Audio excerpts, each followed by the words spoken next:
Baik, pada pertemuan ke-11 saya akan menjelaskan materi tentang menganalisis budaya organisasi menurut Sein 2017.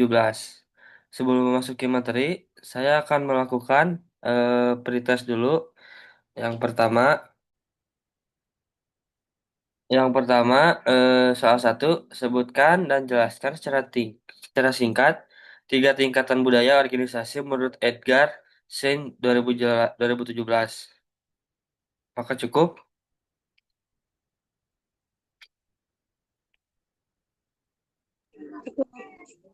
Yang kedua, mengapa lapisan asumsi dasar dianggap sebagai bagian yang paling sulit untuk diubah dalam sebuah organisasi? Yang ketiga, jika Anda seorang konsultan yang diminta menganalisis budaya sebuah perusahaan startup yang baru saja Anda kunjungi, langkah praktis apa yang Anda lakukan berdasarkan model Shane? Cukup, Cukup. saya kasih waktu 5 menit mulai dari sekarang. 5 menit, 5 menit berlalu. Eh, Nomor satu, siapa yang mau menjawab?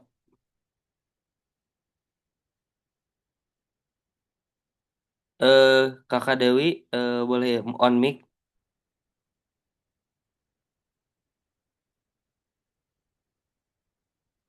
Saya izin menjawab. Boleh. Ya. Soal pertama, sebutkan dan jelaskan secara singkat tingkatan budaya organisasi menurut Edgar Schein tahun 2017. Jawabannya pertama, artefak, yaitu tingkat permukaan yang terlihat seperti arsitektur, seragam ritual, dan bahasa. Yang kedua, nilai-nilai yang diadopsi, yaitu pertanyaan resmi organisasi mengenai visi, misi, dan aturan yang menjadi pedoman anggota. Yang ketiga, asumsi dasar, yaitu keyakinan yang sudah mendarah daging, tidak disadari, dan dianggap sebagai kebenaran mutlak yang mengatur cara berpikir anggota. Sekian penjelasannya.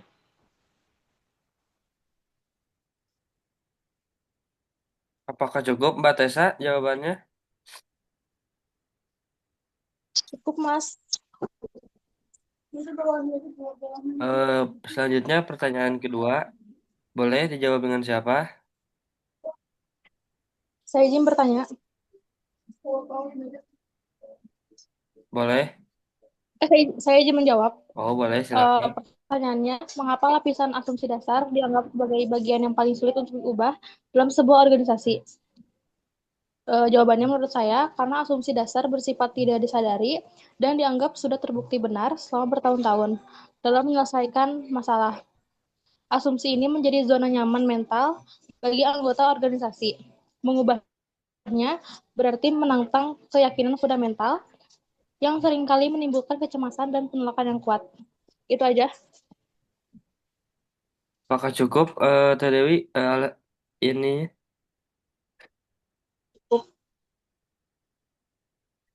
boleh selanjutnya soal nomor tiga dijawab dengan siapa? Saya izin menjawab. Boleh. Soal ketiga, jika Anda seorang konsultan yang diminta menganalisis budaya sebuah perusahaan startup yang baru saja Anda kunjungi, langkah praktis apa yang Anda lakukan berdasarkan model Chain? Jawabannya pertama, observasi artefak seperti mengamati tata letak kantor, seperti skat, cara berpakaian, dan cara mereka berkomunikasi satu sama lain. Yang kedua, analisis nilai seperti meminta dokumen visi misi perusahaan atau mendengarkan pidato pemimpinnya untuk mengetahui apa yang mereka klaim sebagai prioritas. Yang ketiga, integritas asumsi, yaitu melakukan wawancara mendalam kepada karyawan lama tentang bagaimana mereka merespon kegagalan atau konflik. Dari sini saya bisa menyimpulkan apakah budaya yang terlihat di permukaan sesuai dengan keyakinan. Sekian penjelasannya. Apakah Mbak Tessa cukup dengan jawabannya? Cukup, cukup Mas. Cukup. Baik, saya akan memasuki materi untuk menjelaskan budaya. organisasi menurut Edgar Schein. Analisis budaya organisasi menurut Edgar Schein waktu dalam perilaku organisasi, Schein menekankan bahwa budaya bukanlah sekadar suasana kantor, melainkan kekuatan bawah sadar yang sangat kuat. Berikut mungkin poin-poin untuk penjelasan ini. Yang pertama ada definisi budaya menurut Sein. Sein mendefinisikan budaya organisasi sebagai pola asumsi dasar yang diciptakan, ditemukan atau dikembangkan oleh kelompok tertentu. Digunakan untuk belajar mengatasi masalah adaptasi eksternal yang bertahan di pasar dan integrasi internal cara bekerja sama. Kemudian yang ketiga telah bekerja cukup baik untuk dianggap sah dan diajarkan kepada anggota baru sebagai cara yang benar mau berpikir dan merasakan. Kemudian yang kedua ada model tiga. Eh,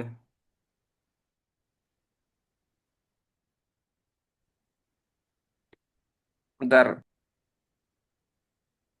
Yang kedua ada model tiga, tingkat budaya, the tiga level of culture. Ini adalah inti dari teori Stein. Untuk menganalisis budaya, kita harus membedah tiga lapisan ini dari yang paling terlihat hingga paling tersembunyi. Yang pertama, yang A, artefak. Ini adalah lapisan paling luar, hal-hal yang dapat dilihat, didengar, dan dirasakan. Eh, yang eh, yang kedua, fisik, arsitektur bangunan tata letak. Contohnya fisik, arsitektur bangunan tata letak meja terbuka atau bersekat kode pakaian. Kemudian contohnya perilaku, seremonial, cara anggota berkomunikasi, formal atau santai. eh, Kemudian tradisi kantor. Kemudian ada bahasa, istilah teknis atau jargon khusus yang hanya dimengerti internal perusahaan. Kemudian tantangan artefak mulai diamati, tetapi maknanya seringkali ambigu jika kita tidak memahami level di bawahnya. Kemudian yang kedua ada nilai-nilai adopsi, expon values. Values ini adalah yang dikatakan oleh organisasi sebagai alasan mereka melakukan sesuatu. Contohnya dokumen resmi visi misi, strategi, dan slogan perusahaan. Yang kedua ada prinsip misalnya integritas adalah nomor satu. Atau kami mengutamakan kerja tim. Dan kemudian ada tantangan, seringkali ada jarak antara apa yang diucapkan dengan apa yang dilakukan. Kemudian yang ketiga, yang C ada asumsi dasar, basic underlying assumption. Ini adalah inti dari budaya, keyakinan yang sudah mendarah daging sehingga tidak dapat lagi dipertanyakan.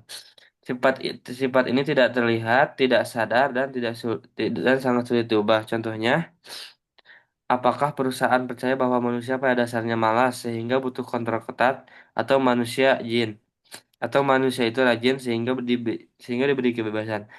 Pentingnya jika seseorang memimpin mencoba menerapkan kebijakan yang bertentangan dengan asumsi dasar ini, kebijakan tersebut biasanya akan digagal karena ditolak secara bawah sadar oleh karyawannya.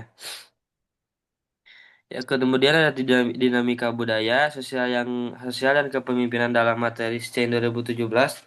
Terdapat dua proses pentingnya yang sering dibahas di kelas perilaku organisasi. Mekanisme penanaman budaya, bagaimana pendiri founder menanamkan nilai-nilainya, biasanya melalui apa yang mereka perhatikan, bagaimana mereka bereaksi terhadap krisis, dan siapa yang mereka beri penghargaan atau sanksi. Kemudian yang keempat ada analisis budaya untuk efektivitas. Untuk menganalisis sebuah organisasi merupakan teori ini, Anda harus melihat konsistensi di antara ketiganya. Budaya kuat jika artefak nilai dan asumsi dasar berjalan selaras. Misalnya, kantor terbuka, nilai kolaborasi dan asumsi bahwa ide terbaik bisa datang dari siapa saja. Yang kedua, budaya lemah atau konflik jika nilai yang tertera di dinding kantor, misalnya kejujuran, tidak hanya asumsi dasar yang dipraktikkan, misalnya yang penting target tercapai walaupun curang. Mungkin sekian materi dari saya. Apakah ada pertanyaan?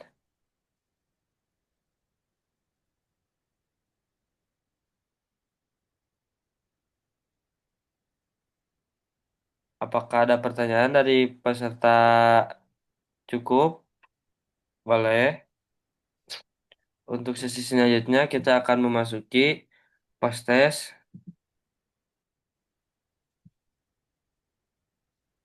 Apakah sudah ready semuanya melakukan post test? Ready. Baik, yang pertama, level 4 menganalisis. Analisislah hubungan antara peran pendiri, founder, organisasi dengan membentuk asumsi dasar dalam model Shane.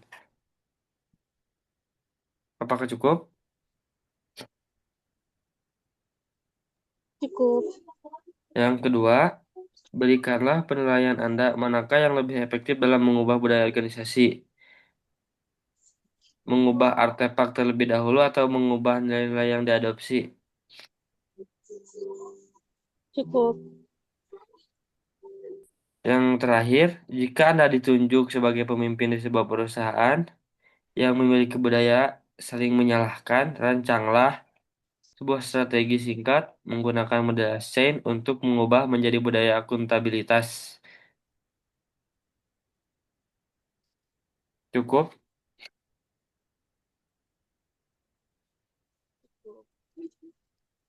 Cukup. Cukup.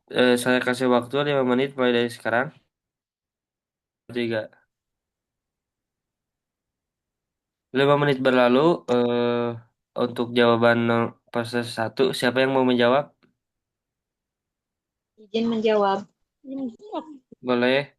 Pertanyaan, analisislah hubungan antara peran pendiri, organisasi dengan pembentukan asumsi dasar dalam model chain. Jawabannya, pendiri adalah sumber utama budaya organisasi. Mereka membahas asumsi dasar dari pengalaman pribadi mereka. Analisisnya meliputi satu, seleksi. Pendiri memilih anggota tim yang memiliki pemikiran serupa. Yang kedua, indoktrinasi.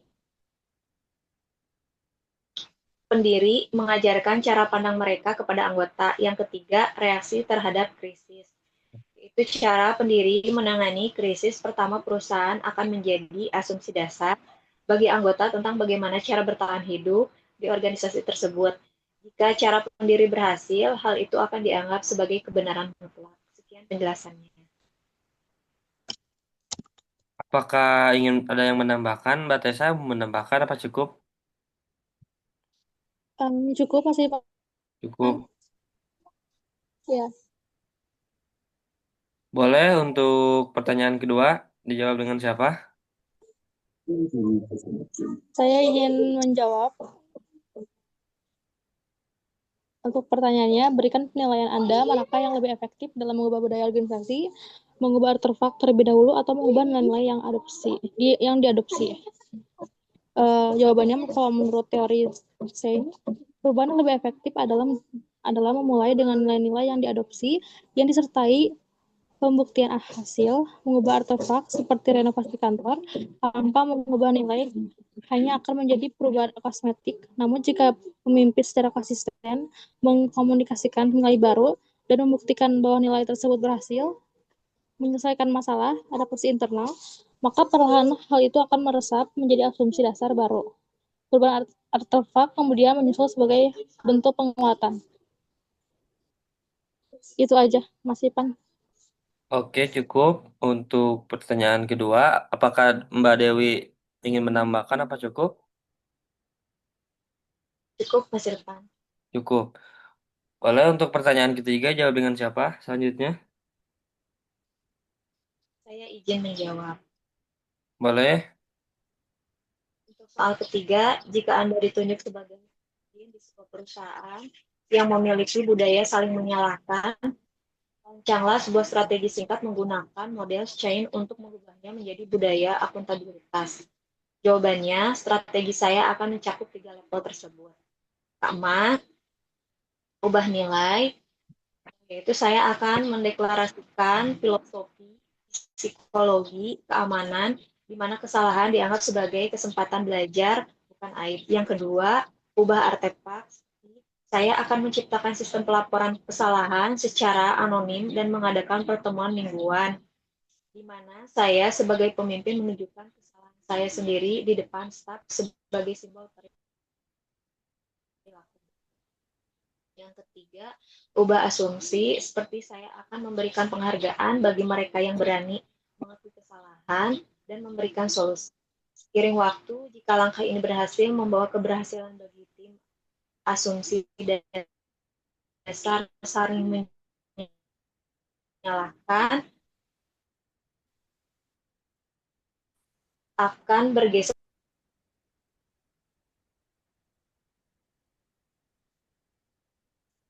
Ya, sekian Mas Irfan penjelasan. Mungkin Mbak Tessa mau ditambahkan?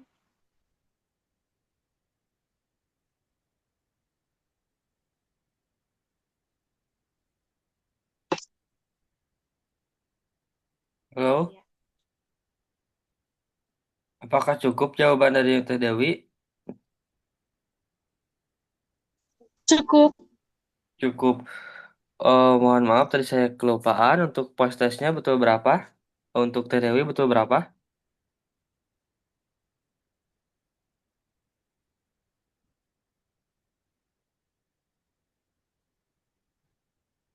saya betul 3. Untuk Mbak Tessa betul berapa post testnya?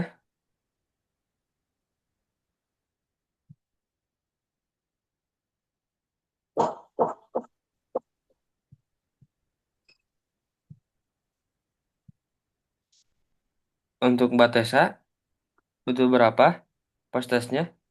Betul 3. Oh, betul tiga. Baik untuk tadi pretest betul berapa Teh Dewi? Betul 3. Untuk Mbak Tessa pretest betul berapa? Betul 3. Betul tiga. Eh, Cukup sekian mungkin materi dari saya. Terima kasih semuanya. Selamat siang.